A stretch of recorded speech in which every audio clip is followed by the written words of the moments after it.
Why, hello there.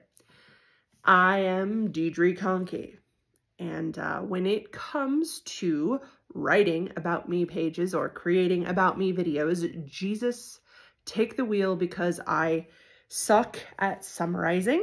I have an official ADHD diagnosis. I have a lot of illnesses that cause chronic pain, and my head is filled with squirrels in the middle of a three-ring circus most of the time. So why am I here? What am I doing? What do I want? I really just want to share the experience of living in a neurodivergent brain in a chronically ill body, wanting to be optimistic in a world that is constantly kicking me in the front bum. And I just want anyone else who is in a similar boat, or anyone who is feeling a little bit lost in the world, to say, hey, I am not the only one who doesn't have all of my shit together. And that's okay. I am trying to do a great many things right now, and I am really kind of stuck because with everything that's going on in the world right now and all of the concerns that have to do with politics, and with all of my fur children running around the house right now making noises, which I'm sure are being recorded, it's really, really hard to stay focused on anything. I am also struggling with a bout of pain that has been happening for, I don't know, it's almost 22 days at the time of this recording, and as of yet, we don't know what's causing it. Big surprise there. I am scheduled to see yet another doctor on the 1st of April. April Fool's, funny, right? So I have spent almost this entire day on my tablet watching YouTube sewing videos. And my brain is so overstimulated, I can feel myself getting pushed toward a panic attack. And for anyone who has never had an actual clinical panic attack, I'm not just saying, oh, I'm upset, I'm really frustrated, or I'm really feeling stressed out, I'm totally panicking. I mean a legitimate panic attack. This is not something that you control. There are things that you can do. You can recognize the warning signs sometimes. You can do different therapeutic things to help abate it and put yourself through it, and give yourself coping skills. But a true panic attack is when the logical part of your brain just shuts down. It's like imagine being in the woods, being chased by a bear, okay? And your body flips into, I'm sure what you've heard of before, is fight or flight. And you are running, and the only thing you care about is survival. And I mean, maybe if you thought you could take the bear, you might, get the adrenaline to do that. But in general, your body is focused on survival and survival only. But that part of our brain is still there, even though the circumstances in which we live have changed. And so that very real fight or flight adrenaline gets triggered in response to real or imagined stressors, and there is no amount of logic that can get you out of that place. So I just decided I'm going to record a video. I'm going to record probably several videos, and maybe they'll become more cohesive and maybe they won't. I have been writing a Substack for a while now called Conk's Brain. I had a blog on my website, deidreconke.weebly.com, for years and years. I love to write essays, nonfiction. I also love to write poetry. I am not a rhymer. I am very much free verse and just letting it go. But I am 43 years old, and this year I will be 44. And I am hitting that place where all of my chronic illnesses have caught up with me. And I'm looking around going, damn, there has to be more to life than just buying all the things and working to buy all the things and then, you know, rinse, lather, repeat until I'm dead. I'm surrounded by stuff, too many things, and I want to pare down. And I am very, very fortunate that I live in Kansas. And I was able to purchase a home with my husband back in 2014. It is our house. Our house in the middle of our... Okay, anyway. But it is an old house. It's, I don't know, over 100 years old at this point. And it needs a lot of help. The front porch is falling off. The side porch is falling off. It is not structurally unstable as of yet, but it's probably only a few years away from being in a place where it is structurally unstable. And we just do not have the financial means to fix all of these things. We do a little at a time. We try to be frugal. We pay off our cars. We're really trying to pay off our house very soon because a recession could be coming, is probably looming just over the horizon. We don't know what's going to happen. And so we are trying to get the house paid off.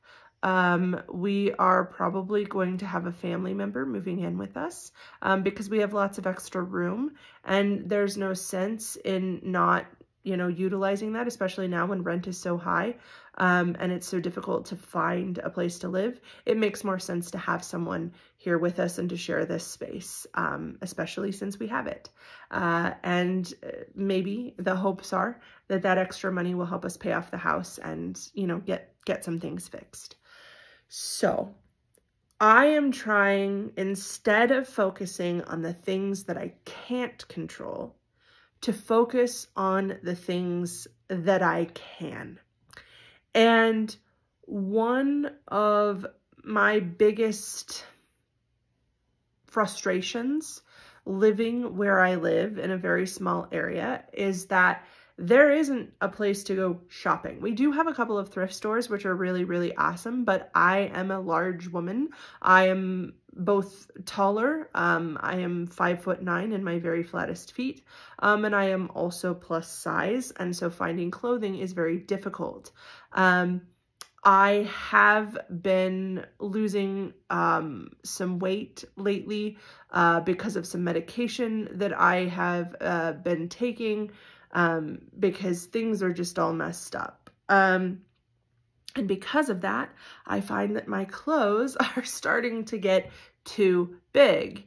And there's no place to go buy clothes in my size. I have this wonderful dress. It's Otter Space. Get it? They're little otters in space. It's from Svaha. But this dress cost $65, and I am fine paying that because Svaha is committed to ethically sourcing their garments. They cater a lot to teachers. They donate to good causes. They pay their employees, and I'm fine with all of that. But I simply cannot afford to pay $65 for a dress right now, especially when everything is in flux. So I purchased a sewing machine. It was $88 at Walmart. I'm looking at it right now off screen. It's a Brother. And I just decided, now this isn't completely new to me. I was a 4-H kid growing up. I did sewing projects. When I was in high school, I made very basic garments like skirts with elastic waists and pants with drawstrings and a couple of dresses. I made a lot of handbags, just little simple things. I've also, you know, sewn some very basic curtains and things like that, but it's been a really long time since I've actually sewn. And so the idea of making a garment that is going to fit me now is not a skill that I necessarily have, but I have stumbled on to some YouTube videos for a gal, and she has a sewing class, and but I know myself, okay? Right now, we are fortunate we do have a craft room, but the plumbing for our upstairs bathroom runs through that ceiling and it's leaking, and we need to get that replaced. And that is an expense that we are working on. But our living room is where, well, actually it's our dining room. We decided we don't really need a big table. We're not traditional, you know, dinner party kind of people. And so we have converted. I'm actually sitting in what would be our dining room right now. We have 2 lounge chairs. We have a lamp. We have filled our china hutch with books because both my husband and I were English majors in college. He has his master's in English and I have my bachelor's. I was a high school English teacher for a while. But we do have a dining table in here against one of the walls that's small, and it will be the perfect workspace to set up a sewing machine and to learn to sew and to start maybe mending and hemming some of my clothes and taking things in and doing all of that kind of stuff. But right now, it is currently half a foot deep in stuff because we have been going through the process of getting rid of things.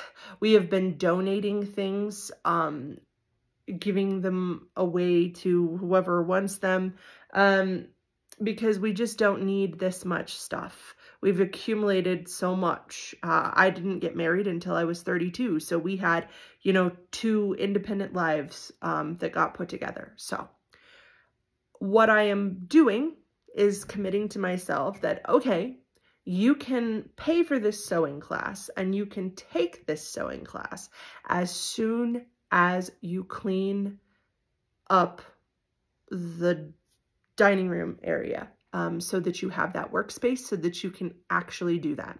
That way it is not just a sewing machine sitting in a box and a class that you don't ever use. I'm leaning off screen here to grab a book. I got this phenomenal book by Danny Donovan called The Anti-Planner. And before I talk about this very, very briefly, and then I'm gonna tootle off.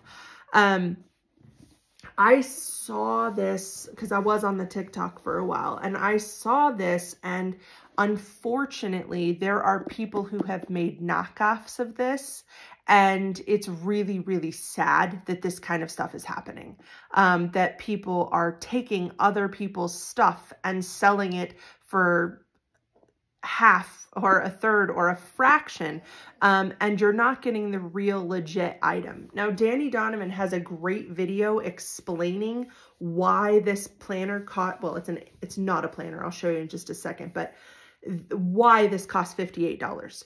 And I know some people will say, oh my God, that's insane, but it's not a planner. It's a reference book. It is hardbound.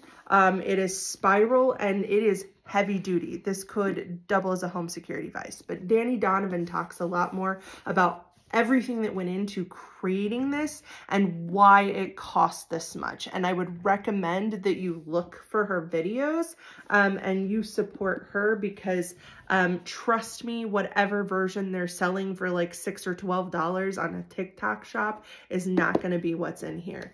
Now, what this has to do with anything is this is specifically geared toward people who are neurodivergent, but it will work for anyone who struggles with getting things done. It's called The Anti-Planner, How to Get Shit Done When You Don't Feel Like It. And what this does is it has little tabs on the side. Again, this is a reference book to be used over and over and over again. This is not an actual planner, because planners don't tend to work for neurodivergent people. That's a story for another day.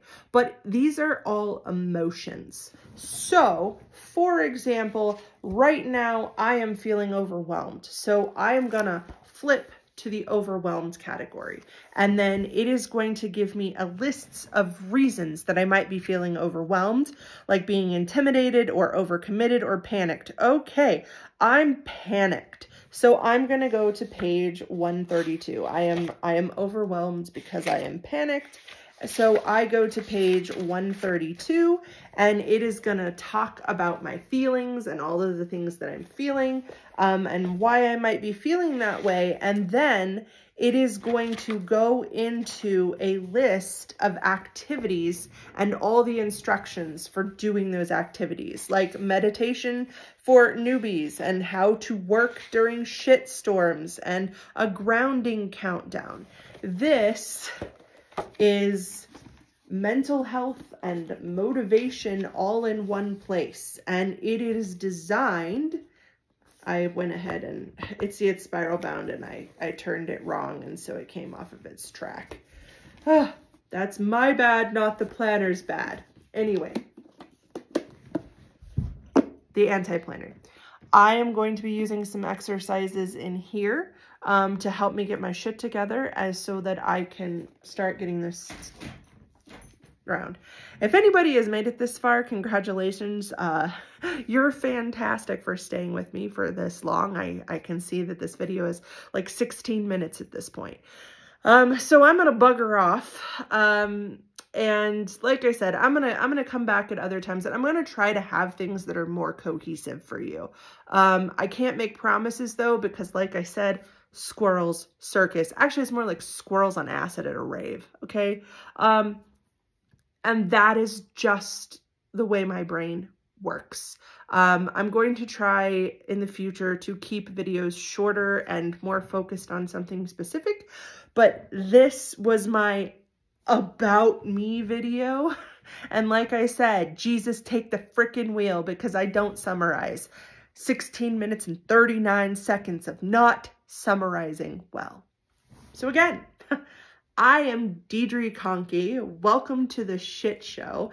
And if you are feeling stressed or overwhelmed or having a midlife crisis too, welcome. You're not alone. It's okay. And we're going to figure out some ways to manage it together. Until next time, you have the best day that you possibly can. And I will see you again sometime.